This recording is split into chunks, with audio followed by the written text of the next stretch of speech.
BEEX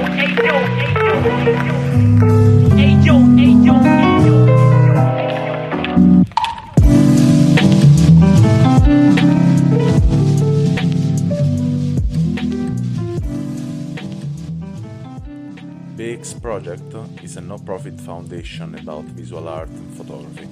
If you want to help us, just drop a donation on buymeacoffee.com/BerlinExplorer. So, welcome to this episode today in the season 3, and I'm today with Mochi Robinson. Welcome to this podcast. Hey there, thank you for having me. Yeah, my name is Mochi Robinson. I live in Philly now, but I'm from a little bit of the world. My mom is from England, so we would go over there a whole bunch, and I was just living in Scotland, and that's where I got into photography, as a matter of fact. But I just moved back to Philly because of COVID, so that's where we are now. Okay, cool. So today I expect to have a bit of fun with you. I like your vibes, so then we will go deeper in some question, but I would like also to have some fun with you talking about other things. So I would say that you are not only a photographer, you are a musician. I would say you are an artist in your way, a communicator, how you want to say. And I would love that you can tell me more about that, and then I can relate better to you. For sure. So, yeah, first and foremost, I went to college for music. I was going to school out in California for a couple of years, and then I moved back east to Philadelphia. And I the way I came into music was just by accident. I'm not sure if you're familiar with Guitar Hero, but it was a video game that kind of swept the world. Yeah. And so I was playing it one day and became obsessed with the game. And then I asked my mom if I could go take some guitar lessons. And literally, like overnight, I became obsessed with music and all kinds of music. And so I was playing guitar like 6, 7, 8 hours a day. And that changed like my path. Before that, I was golfing. I was a golfer. And I thought I was going to do golf for the rest of my life. So it really changed things fundamentally for me. It gave me something to work towards, and it gave me a bit of community that I didn't have before. So I graduated in 2016.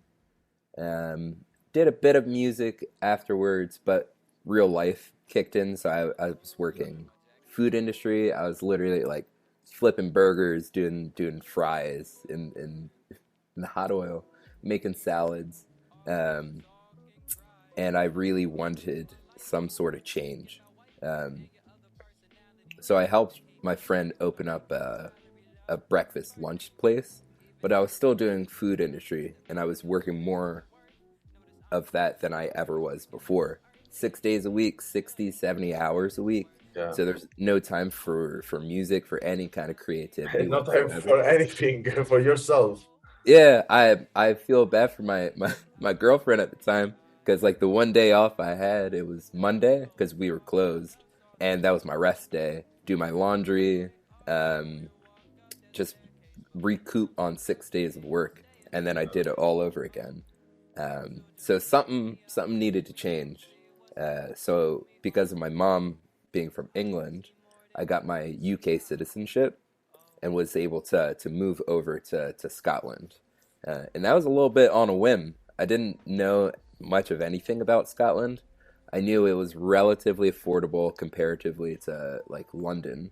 And I knew that they had some sort of music scene, but I didn't know anyone in it or anything about that.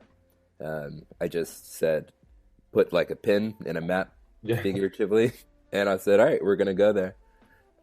Moved out there in 2019, July 16th, actually. Had a very, very specific day in my head. And I was able to do music full time until COVID hit. So it was a good about year of 7 days a week of music, rehearsals, weddings, gigs, whatever. It was like I was very happy doing what I was doing. Um, and then March 23rd, 2020, that's when the border shut down and we went into a big old lockdown. And we were told that we couldn't leave for more than an hour other than like doing exercise. The grocery store and the pharmacy were the only two places open as well. Um, so I got into like a deep depression. It was, I don't know if we know anything about Scotland, but it's very dark in the winter, very dark. So it'd be sun at like 10 a.m., 9 a.m., but it would be down by 3 p.m. Yeah, so Uh, like here in Berlin. yeah. No, they're pretty equal up there. It's not ideal. Once the winter hits, you know those blues are gonna come.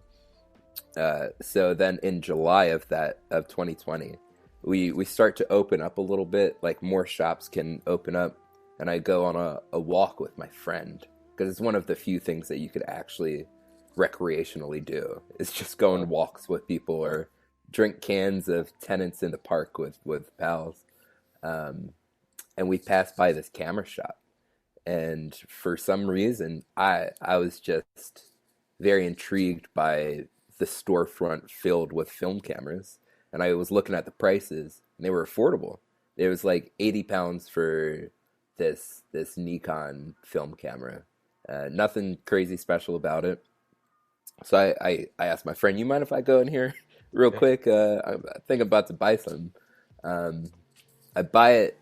He tells me it actually needs to be serviced, so I Yeah. don't walk away with the camera. But I come back a couple days later, pick it up, and that day I probably shot like 3 or 4 rolls, not knowing a single thing that I'm doing.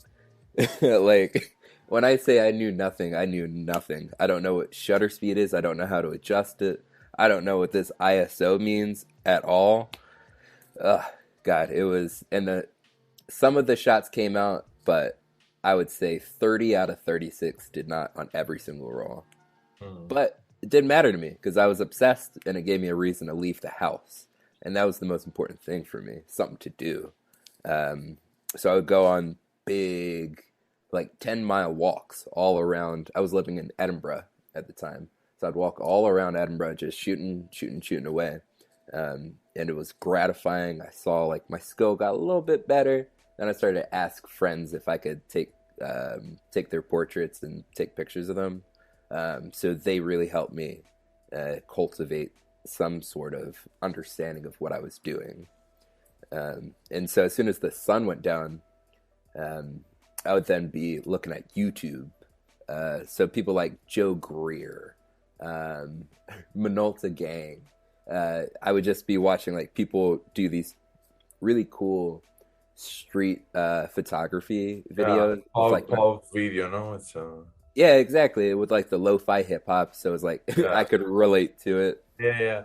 I do it too. So then it's I mean it's I like a lot because it's not wet, not a lot of time invested. It's just what I do usually every day. So walking, shooting picture, and and that's it, and music. And I mean it's Yeah, you might as well document it. Yeah, so like watching those things got me really inspired as well. And then uh, I decided that I was gonna just start posting to Instagram.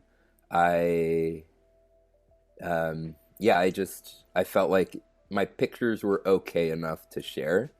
And then I found just how phenomenal the film photography community on Instagram is, and it was super supportive and really welcoming. So it made me feel like I was a part of something bigger than myself, of just walking around the streets taking pictures.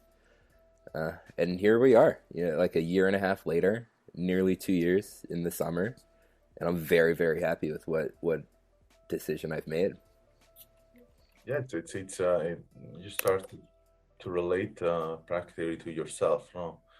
To your deep feeling to communicate, to doing, to feel also in a way active to doing something was growing for yourself. I mean, I understand totally because, yeah, I think many times in my life I had to work in the restaurant, not only to cook but to wash, to clean, and Mm-hmm. really slavery work that give you a lot of frustration Mm-hmm. because I mean, your value after work is zero, and the only things you can do it is sit somewhere in the night drinking a beer and don't think about anything.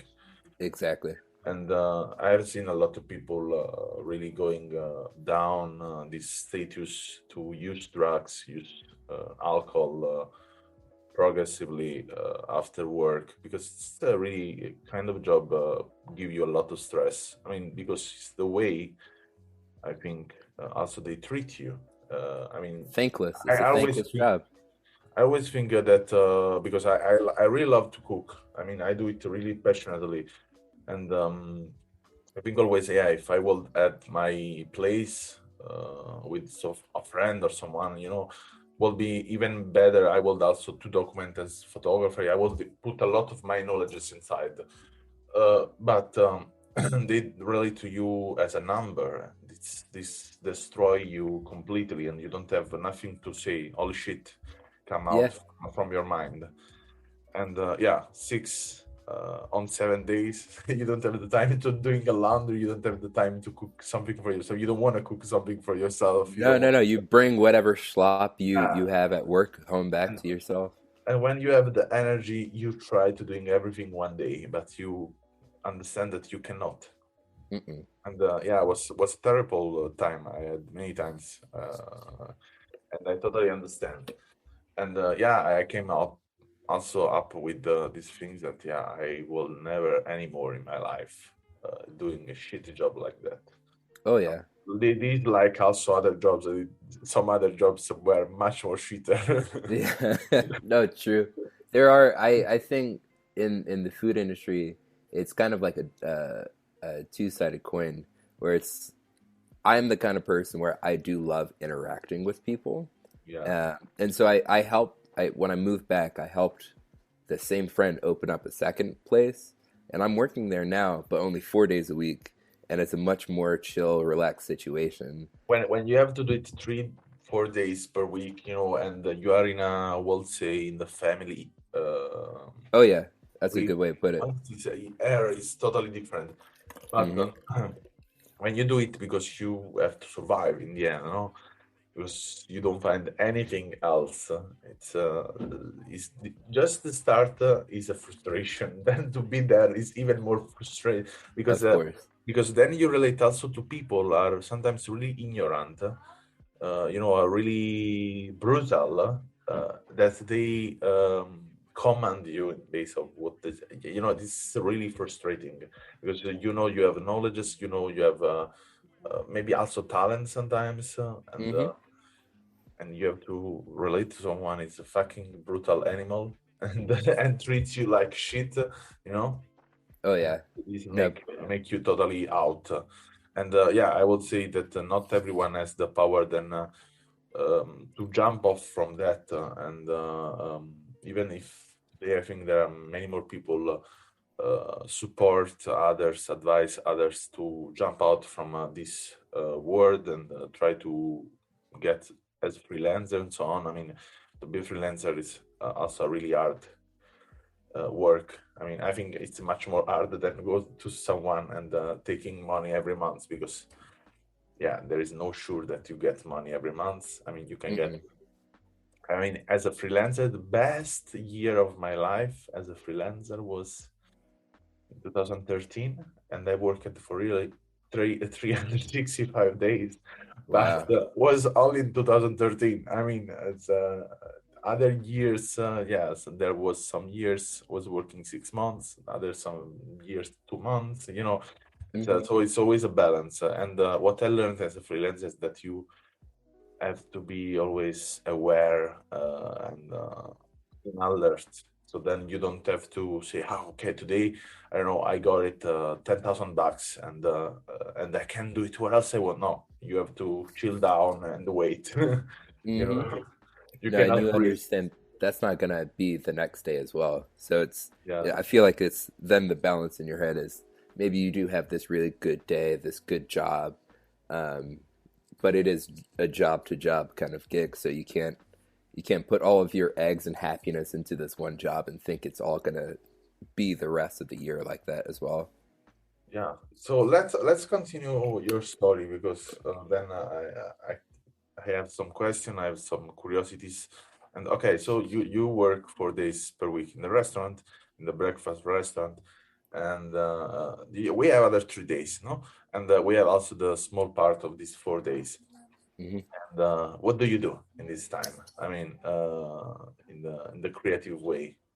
Yeah. Well, so what my schedule is Tuesday to Friday. I wake up at 5:30 in the morning to get to work by like 6:30, 6:45. Um, and I do front of house, which is all I would ever want to do in the industry, in the food industry. Because I just interact with people all day long and I hear their stories and I get to learn about people, humans, what they're doing. And so many of the friends that I have in this city is because of that job. Just the other day, this guy is moving up to Brooklyn, and he lives around the corner from the shop. And so he told me that he's moving up to Brooklyn. Blah blah blah blah. I mentioned that I do photography, and then he said, "Oh, I am an art director." I wish I knew that while I was living here, but whenever you're up in Brooklyn starting next month, like let me know. We can I'll show you around and we can shoot and I'll introduce you to people. So the job itself has lended itself to creativity in regards to the human experience because I hear so many different stories of where people are coming from and how they got to where they are now, and then just human connection of friends and colleagues and potential clients.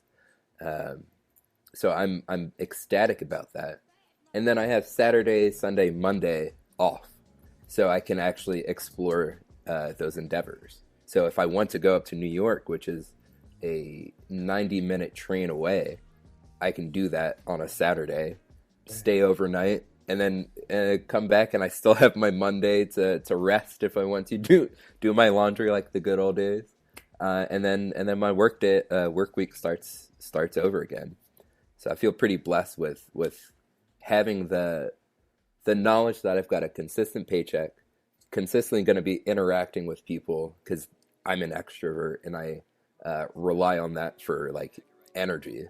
Um, and I think people. I mean, I feel to be an extrovert and an introvert in the same way, and I mean, thinking after relating to many people, I think we are both always. I mean, there's, yeah, for sure, 60%, 40%, 30%, 70%. It's mhm. okay. But we are both, we cannot be only that, because otherwise you will be crazy. I mean, Oh yeah, imagine you uh, are extrovert socially tired as well if you're 24 just hours, you are fucking crazy. So yeah. practically, it's like that. And also because, there is a reason why you are attracted to taking shoot because for me for example, I also did music in my life.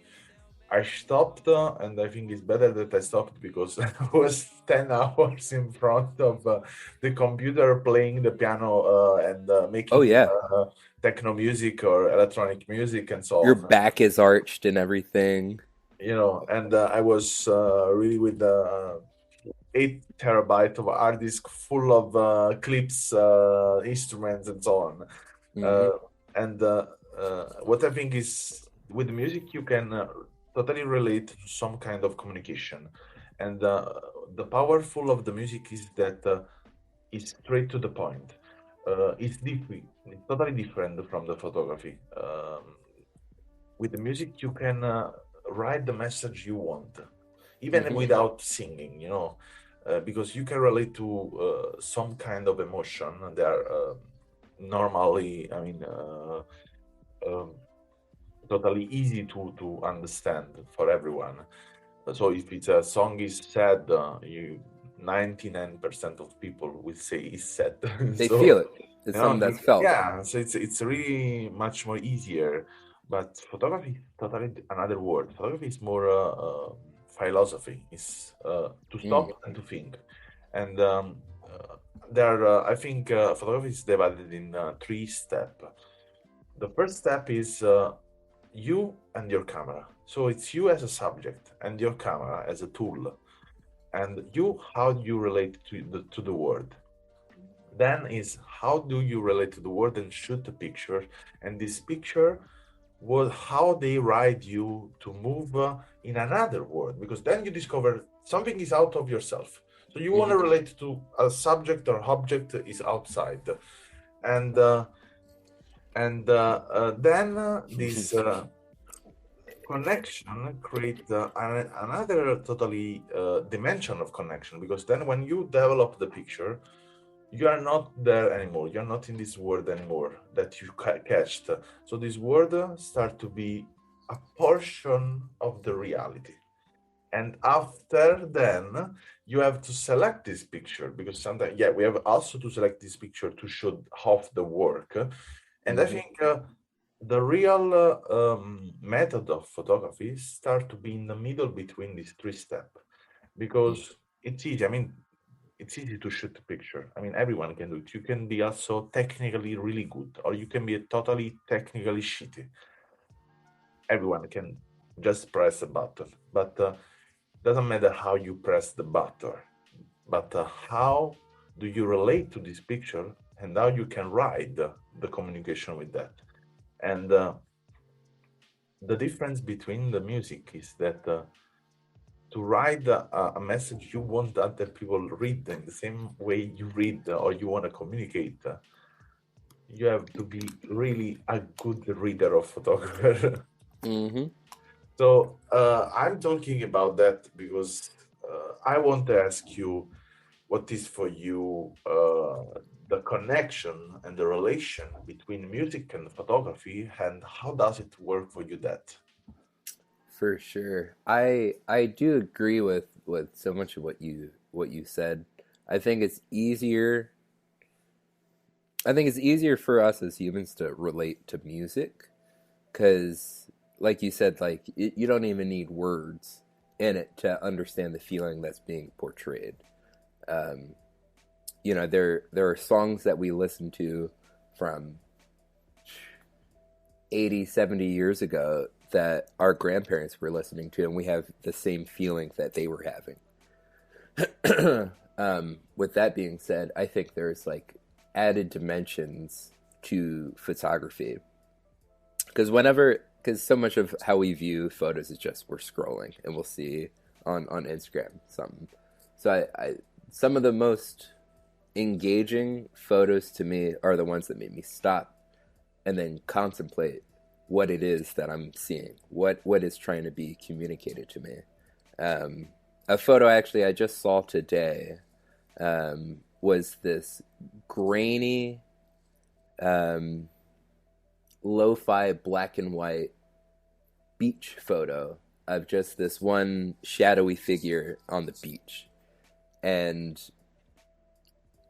what the intention of the photo is could be completely separate from how I felt in that moment. But it made me feel a bit mysterious, eerie. It was a rainy morning here in Philly, so I could easily relate to it. I just looked out, saw the fog. I said, "Oh, ooh, I know that feeling for sure." So, but that was like all I spent minutes looking and then thinking about the photo. Um, but then I then I scroll to the next one and it's a nice film photo of a face. I'm like, okay, and then I scroll. But the photos that I connect to most are the ones in which I have to think about what is the intention behind it. And now relating back to music, those are the kind of songs that I relate to most, that I love, are the ones where at first, maybe you don't even necessarily know if you like it or not, but it's interesting and it's engaging, and you have to think about it. Like, what is the true intention of this song? Um, there's a band that I love from Australia called Hiatus Coyote, and a lot of their music has like it's really good and it's like could be played on the radio, but then some of their other songs are just kind of starts with a soundscape that bring you into this world. So they bring you out of whatever reality you're in and bring you into what they're trying to convey. And I love that so much because I think we use music, we use photography, we use the arts to escape our own reality. So when an artist is able to create this specific world that they want us to come into, that's the most engaging music. That's the most engaging practice of art, in my opinion. Yeah, I can agree with you on that. As I said, I was doing music, but I was also working in the radio. I was selecting music. I was listening a lot of music. I have, I mean, I had to stop because I was totally addicted in discovering music. I don't know if Mm. you remember there was this website. I mean, there is still last.fm. Yeah.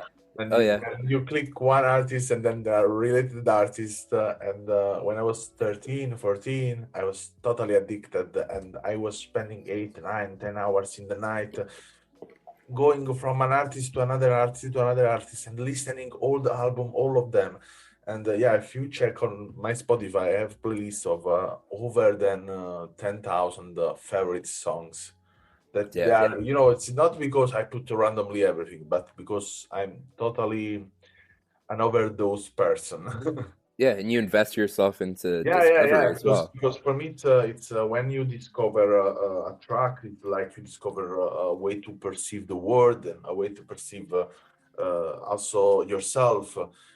It's totally a magic, I think. I have a passion, for example, for this artist that now it's pretty famous. It's named Olafur Arnalds.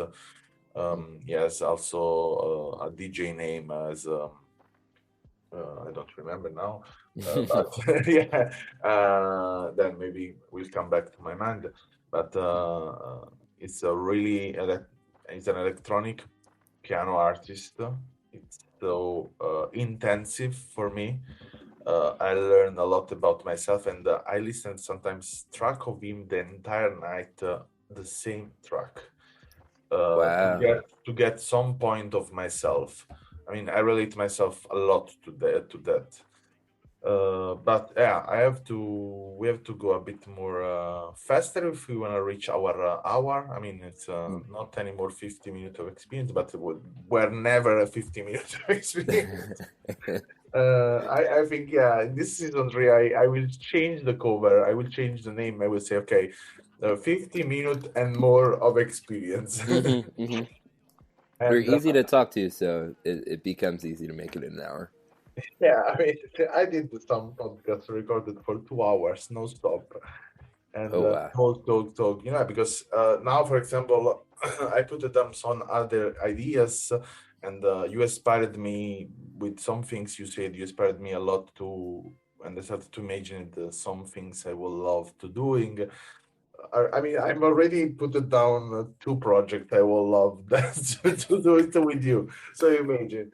So let's go ahead and what do you think?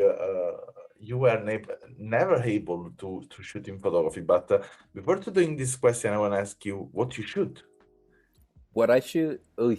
or what you think you will shoot, because what you shoot, we can check your Instagram, we can relate to that and say, okay, this is what you shoot, but what would you like to shoot? And before I dive into that, it is also interesting what you post and what you shoot are two very different things as Yeah. well. You know, because it's like I want to curate something and show a stream of work because this is without having a website, that's your portfolio. So what I shoot, I do a lot of street photography. To actually dive into your question, a lot of what I like to do is document the life around me. And in Philly, it is hey, there's a huge dichotomy here.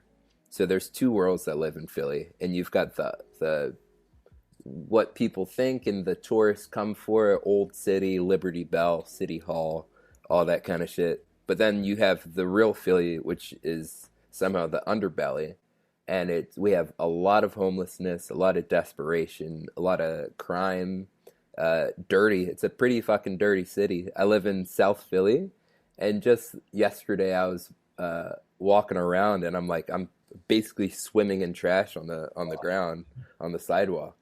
So yeah, we've got two very different cities here, and I try to capture both of them.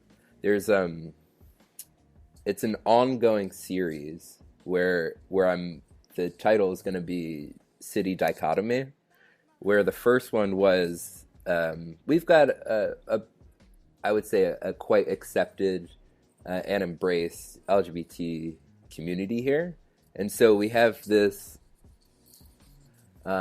black man wearing like long black heeled boots, walking with like this golden light with the Subway, the sandwich shop behind him, and then sleeping on the bus stop right in front of him is a homeless person, just sleeping, because that's an everyday sight. That's not even anything weird, but I'm taking that shot from the steps of City Hall. So you couldn't be more in the center of the city, where the wealth of the city allegedly comes from, and you've got this crazy two different worlds right next to each other, one passing another.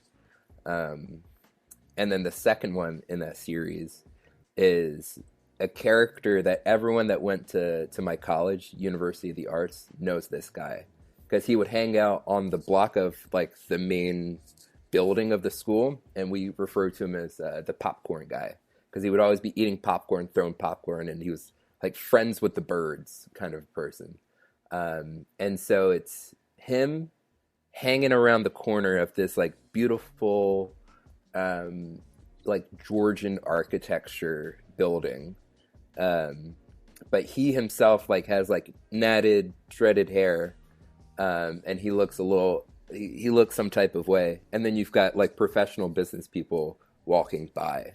So it's like those are the kind of side by side shots that I would love to endeavor more in, because that's the world that I live in right now, I would say, in the street photography realm. I also love nature photography, but I don't have nature anywhere near me. Yeah, I mean, I have seen that that there is this break in your Instagram where you show the nature, and what I love of your pictures, or of, I want to say, of your feed, is that I don't have to relate to someone is a robot, and this is really nice for me, because sometimes uh, I don't want to say photographer, but people has this idea to show only a part of themselves, and without relating that to the magic fantasies to be really related to everything in this world.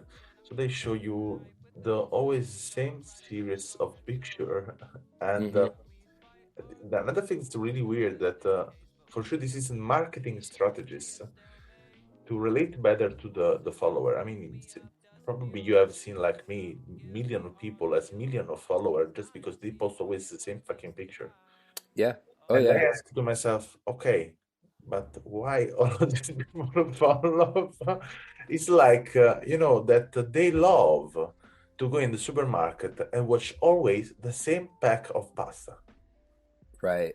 I mean, I Right. would like also sometimes to discover another pack of pasta. Probably will cut me out from this monotony of the life. Some sort of diversity in what you're seeing would be nice. So I like the things that is everything is a bit more raw, and yeah, there is a selection, because you in a way or another you are righted from this selection. In a way, you give to your feed your order. Maybe sometimes, yeah, you post picture just because, yeah, you didn't post for days, and you say, okay, let's share this. I have the first in front of me. No, this can happen. Oh But yeah. yeah, there are some kind of topic that are repetitive. I think. I mean, in this case, as curator, as a book editor, I see some topic they are continuously on the feed, sometimes a bit more far away from each other. But what I like in my work as a editor is to recognize a kind of pattern in the people. And absolutely, there is not just one pattern, but many patterns inside of a work of someone. Now, if you do it professionist photographer or not, doesn't matter. This is something it's related to everyone, and it's nice. Things is nice, and I mean cruel in a way, because there are people they do it work like mine, but they do this work for societies or companies like social network. To sell, to then relate to the information of these people, to understand how these people how to use these people in the end. This is the point. Oh yeah. No? And then yeah, they can better understand what advertise to you, how to sell your information, and so on. And I mean it's a continuous study, because it's you can everything can change. I mean, you can also get trauma or things happen in your life that completely change you, and you go over that what you should. And what I like in photography is really totally related to personal deep pattern. This I can say because I started, yeah, to shoot as everyone, a bit everything. Then I went more in the studio. I worked a lot as a fashion photographer. And then one day I was so fucked up from taking picture of portraits in the studio of people. I wanted, and I had this question for years. And because I had really great connection with people, really lovely conversation. But when you are totally deep in a conversation, and probably someone you're telling you a story is sometimes also cruel, you cannot say, okay, now I put off my camera and can I take a picture of you? It's Right, really, right. it's really That's hard. It's cruel. hard to. It's like, yeah, okay, but it's like to relate to someone in a human way, and then you put out your camera and say like, okay, now I have to take a picture of you, and I have to do something cruel, no? Oh yeah. And I was always asking to myself, how can I do that? And many other questions. I wanted to know better why I was attracted to something or something else. So then I did this master in outdoor photography to understand better, to doing editor and so on. And from that part, I have to say, I completely forget how to doing the picture I was doing before. I mean, Oh there was a wow. change in my life. I mean, I was 1 year working on totally free myself from the structure of photography I had before, from the ideas I had of photography. And after this master, after this research I did of myself, that was also painful in some ways, because I was also facing myself as a person, not only as a photographer. I totally understood that I was not knowing what was the photography before. Well, So what do you, as just a question, what do you think was the fundamental shift in your head that made you approach photography differently at that point? the point is funny because in the beginning I was totally righted from an idea of what a structure for me was. This is photography, or this is what they want to see of me, or what they want to see in photography. So I was relating a lot to other photographer or to technical. I mean, I was never the really technical person, but to some trend, Mm-hmm. I would say. But this teacher I had that was really a bitch in a way. He pushed Mm-hmm. me every week, and every week I was there, going there. We had to present some picture every week, and every time I was presenting some picture, she was saying, "This is shit, this is shit, and you're a shit." But And never constructive. never, I mean, for 6 months, I went there every week, and I was trying, don't giving up, and trying every week to shoot something until I was always putting my head in the wall, because she was always, okay, this is shit, this is not you, you are lying, and you don't want to see the truth, you don't want to see the word, and so on. And then I started to understand that I had to free myself, and I started to take picture without thinking. Take picture and stop without thinking, and doing music without thinking, cooking Mm-hmm. without thinking, love without thinking. and I started to open some door inside of myself as a person, and relate to people without thinking, without judging, without. I mean, this is something I never did for real, but I started to really not open, but to be wider in what I was doing, and putting down, accumulate, and then you see. Let pass the time. Let just go ahead your emotion.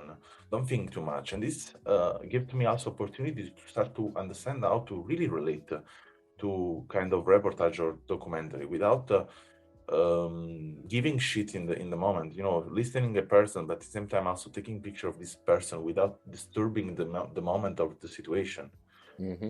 And I think, yeah, was totally destructive. I mean, it's totally destructuration of what you think you are, but in a way also a good moment to understand what was me, what me wanted to do it, what was related to it.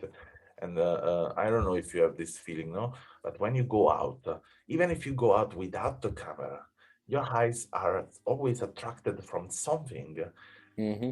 and you cannot stop that. It's fucking instinctively.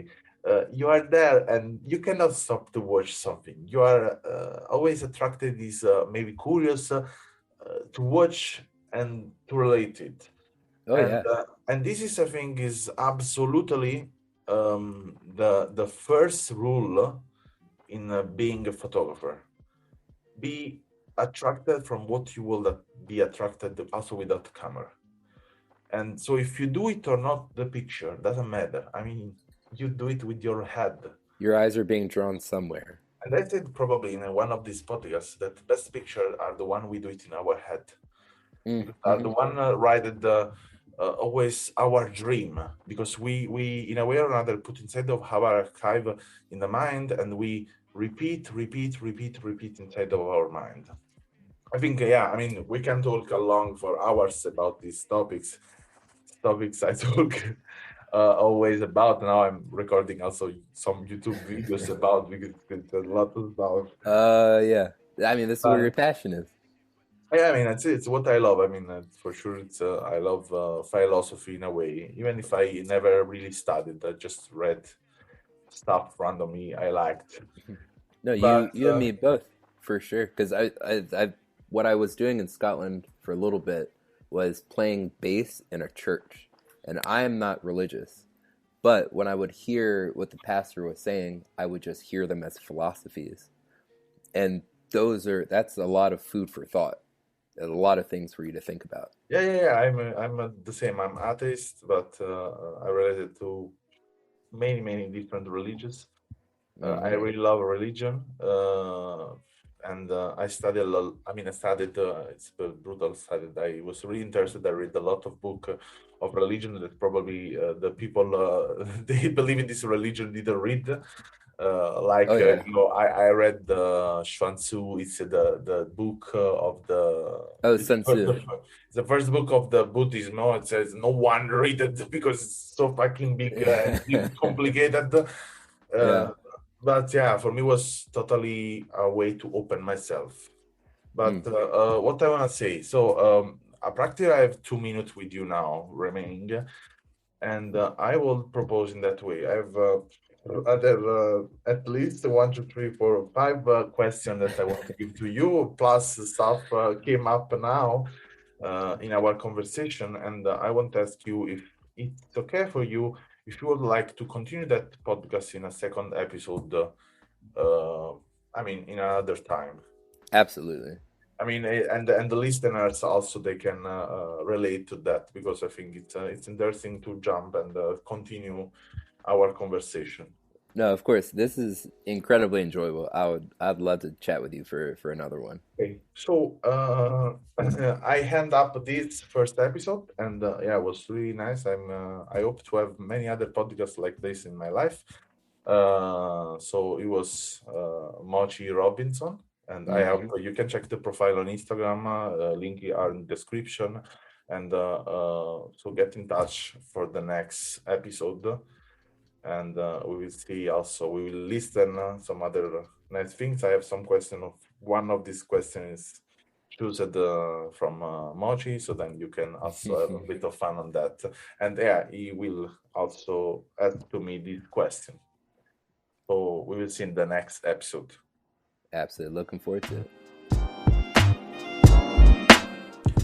Thank you for listening to this podcast, and if you want to learn more about us, you can visit the link allmylinks.com, Berlin Explorer, or our website bexproject.com. And if you want to follow us, you can always get news from Instagram on our account BEEX Project. Thank you again, and see you in the next episode.